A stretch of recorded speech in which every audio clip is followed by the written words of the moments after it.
अब ईरान ने कुछ इस तरह की चीजें की हैं जिसको सुनने के बाद और देखने के बाद मैं तो शॉक्ड रह गई। ईरान से आया पीएम मोदी को अहम फोन। पीएम मोदी ने ईरान के राष्ट्रपति से क्या बातचीत की?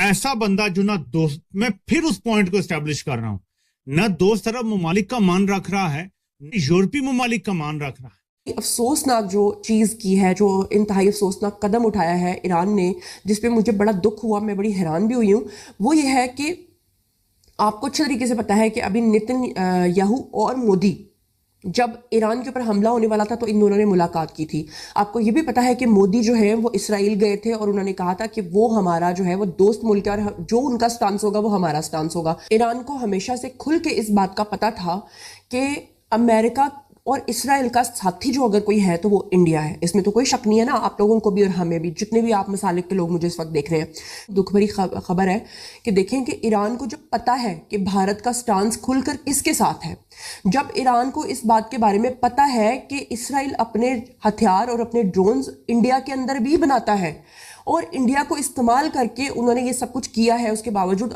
ईरान अगर चाहता तो इंडिया की जो नाक की लकीरें वो निकलवा सकता था। लेकिन कि कहाँ गए वो लोग जो अब ईरान के हक में उछल कूद कर रहे थे। मैं उनमें खुद शामिल थी, मैं ईरान के हक में बहुत ज़्यादा बातें कर रही थी। और अगर ईरान को अपने दुश्मन और दोस्त की पहचान नहीं है तो फिर कहाँ, मतलब हम फिर कल को कितना सपोर्ट करेंगे और क्या कहेंगे हम। ये बड़ा दुख और अफसोस हुआ है मुझे इस बात का। क्रेडिट इंडिया को भी दीजिए। तो वो एक स्ट्रेटेजी बनाते हैं जिसको हम डिप्लोमेटिक लैंग्वेज में कहते हैं ऑफेंसिव डिफेंस। यानी सीधा सीधा सब वो लड़ाई नहीं करते अमेरिका के साथ, लेकिन अपना बचाव करते हुए वो एक ऑफेंसिव लेते हैं। बात का फिर आप ये भी तो देखें कि जो मोदी है, इसने कितने सारे भारतीयों को जो इसराइल की फौज है उसमें भर्ती करवाया हुआ है। फिर उसके बाद आप देखें कि जो असलहा है वो बना रहे हैं जनाब इसराइली इंडिया के अंदर। तो ऐसे में अगर ईरान जो है वो ये सोचता है और फिर वो अपने मुंह से ये बात करता है कि हमारे भी वही मकासद हैं जो इंडिया के मकासद हैं, तो फिर उसके बाद मेरे ख्याल से पाकिस्तान को वो सोचना चाहिए जो पाकिस्तान के मकासद हैं, और फिर पाकिस्तान को वो सोचना चाहिए जो हमारे नेशनल इंटरेस्ट में आता है। फिर पाकिस्तान को भी नहीं सोचना चाहिए कि हमारा कौन सा ब्रादर मुल्क है और हमें किसके लिए क्या करना चाहिए। कहाँ पाकिस्तान सऊदी अरब से मिलकर, आपको पता है जिस दिन ईरान ने हमले किए थे सऊदी अरब के ऊपर तो पाकिस्तान था जिसने रोका था सऊदी अरब को कि आपने आगे से जवाब नहीं देना, ईरान को रद्देमल नहीं देना। टर्की को रोकने वाला भी पाकिस्तान है। और अगर पाकिस्तान जो है वो बदले में हमला कर देता ईरान के ऊपर तो सोचें बात कहाँ की कहाँ। ईरान के 10% अगर बहादुरी इनमें होती तो जरूरत ही नहीं थी किसी की कुछ करने की। देखिए एटमी हथियार वो चीज है आपके पास कि कोई अगर ये सोचता है ना कि हम आपके 90% हथियार तबाह कर देंगे, आप पे हमला करके, और 10% भी बच गए तो आप क्या क्या तबाह कर सकते हैं उससे, इमेजिन करें। किसी भी न्यूक्लियर आर्म्ड कंट्री को बहुत बड़े अटैक का खतरा कभी नहीं होता। हिंदुस्तान की कूटनीति जो अब दुनिया को रास्ता दिखा रही है। बात पश्चिम एशिया की, जहां बारूद की गंध फैली हुई है।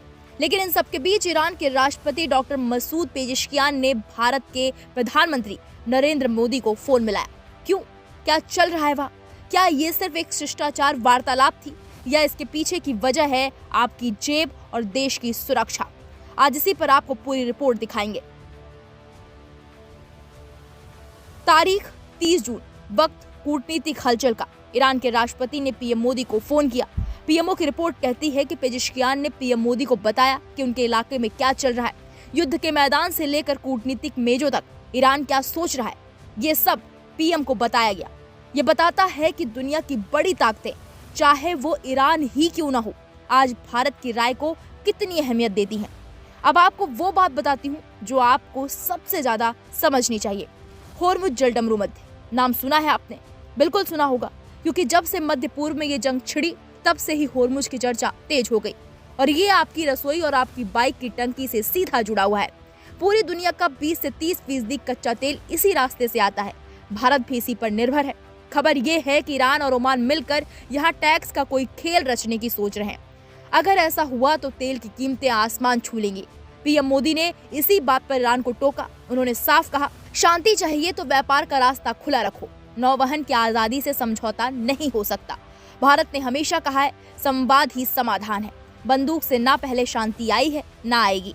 ईरान के राष्ट्रपति को भारत ने ये एहसास दिलाया कि अगर पश्चिम एशिया अशांत हुआ तो खामियाजा सिर्फ वहां नहीं, पूरी दुनिया की अर्थव्यवस्था को भुगतना पड़ेगा। पीएम मोदी ने ये सब बातें बहुत सधे हुए शब्दों में कह दी। बता दें कि पीएम मोदी ने इस बातचीत के बाद सोशल मीडिया प्लेटफॉर्म एक्स पर पोस्ट करके भी इस बात का जिक्र किया।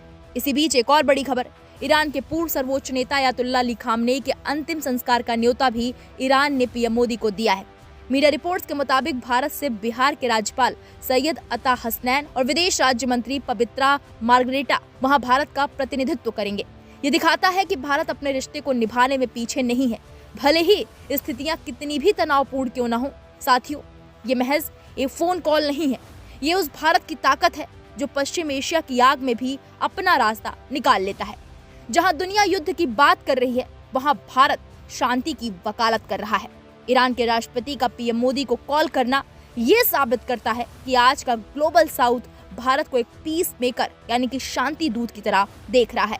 आने वाले दिन बहुत ही महत्वपूर्ण है, क्योंकि होर्मुज का रास्ता ही तय करेगा कि दुनिया में महंगाई की लहर आएगी या अमन का सुकून। आप क्या सोचते हैं? क्या भारत इस तनाव को कम करा पाएगा? हमें अपनी राय कमेंट बॉक्स में जरूर बताएं। ईरान के राष्ट्रपति डॉक्टर मसूद पेजेश्कियान ने प्रधानमंत्री नरेंद्र मोदी को फोन किया और दोनों नेताओं के बीच क्षेत्र की मौजूदा स्थिति पर विस्तार से चर्चा भी हुई। लेकिन इस बातचीत की सबसे बड़ी बात सिर्फ फोन कॉल नहीं थी। सबसे अहम बात थी स्ट्रेट ऑफ हॉर्मुज को लेकर भारत का साफ और स्पष्ट संदेश। प्रधानमंत्री नरेंद्र मोदी ने ईरानी राष्ट्रपति से बातचीत के दौरान साफ कहा कि भारत और पूरी दुनिया के लिए स्ट्रेट ऑफ हॉर्मुज में जहाजों की निर्बाध आवाजाही बेहद जरूरी है, यानी समुद्री व्यापार किसी भी तरह से बाधित नहीं होनी चाहिए। नमस्कार दोस्तों, स्वागत है आपका हिंदुस्तानी विजन के एक नए वीडियो में। ये खबर तो आपने सुनी ही होगी कि ईरान के राष्ट्रपति ने प्रधानमंत्री नरेंद्र मोदी को न्योता भेजा था वहाँ के जो एक अयातुल्लाह खामेनेई थे उनके जनाजे में शामिल होने के लिए। लेकिन खबर ये भी आ रही थी कि वहाँ पर इजराइल अटैक करने के लिए घात लगाया बैठा है कि ईरान के सभी फेमस लीडर एक साथ आए और इजराइल अटैक कर दे, तो मोदी जी शायद इन्हीं कारणों की वजह से वहाँ पर नहीं गए, जबकि अपने जगह पर उन्होंने किसी को भेजा था। ऐसा कुछ हुआ नहीं जनाजे में।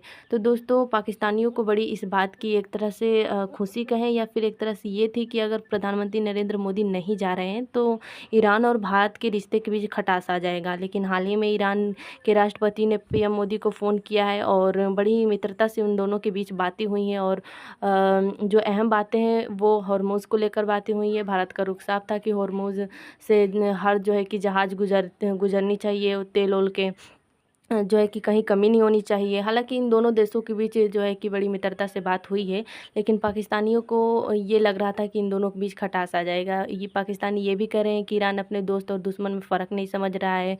इजराइल के साथ भारत की इतनी बनती है और इजराइल ही ईरान के लीडरों को उड़ाना चाहता है। तो दोस्तों, आपका क्या राय है कमेंट बॉक्स में ज़रूर बताएं और वीडियो को लाइक और चैनल को सब्सक्राइब करना ना भूलें। धन्यवाद।